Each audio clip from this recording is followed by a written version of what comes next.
This is the most talented child I've ever seen. When he was just born, he could cast magic without chanting, and even the basic magic he cast was enough to destroy the royal capital. Not long ago, Jack was reincarnated into this world. In his past life, he had been burned alive by high-level magic. After his death, he completely fell in love with magic, so he made a wish to the gods, hoping that in his next life, he could once again learn magic. When Jack woke up again, he had been reincarnated as the 7th prince of the kingdom. Out of his love for magic, he immediately cast a spell. However, a single, casual strike tore through the royal capital. This left the surrounding maids in shock. After that, Jack studied magic every day. This routine continued until Jack turned 12, as it was then that he had to start learning swordsmanship. Jenny, as Jack's swordsmanship instructor, was very strict with his training. This was because she recognized Jack's talent in swordplay. However, what Jenny didn't know was that Jack was using a duplication spell, completely mimicking her movements. Jack thought that by doing this, he could defeat Jenny, but in terms of raw power, he was no match for her. Seeing this, Jack cast a spell on his body. First, he lengthened the sword in his hand, then he applied a strengthening spell to his arm. Once everything was ready, Jack launched another attack. At this point, Jenny was stunned by Jack's performance. After an intense battle, Jack spotted a weakness in Jenny's defense, and instantly cancelled the duplication skill. Using magic,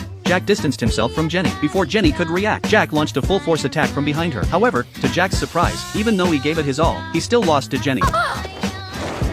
It turned out that Jenny had already noticed Jack's cheating, but after seeing how Jack combined magic with combat, Jenny couldn't help but feel pleased with his formidable battle talent. That evening, Jack, wanting to learn magic more effectively, sneaked into the royal palace's forbidden library. After using magic to open the seal on the door, Jack quickly searched through the books that interested him. However, just as Jack was about to start reading, a book on the floor suddenly flew up. From the book emerged a demon. The demon tried to tempt Jack with gold coins, asking him to break its seal, but Jack wasn't interested in money. At this moment, the demon noticed Jack reading a magic book, and offered to teach him ancient magic in exchange for Jack breaking its seal. 教えてくれるの？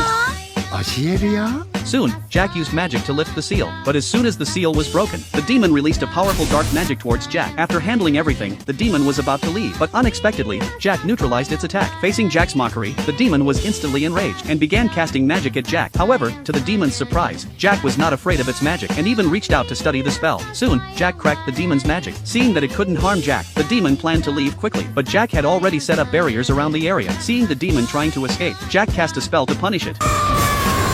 Thus, the demon was knocked unconscious by Jack's magic.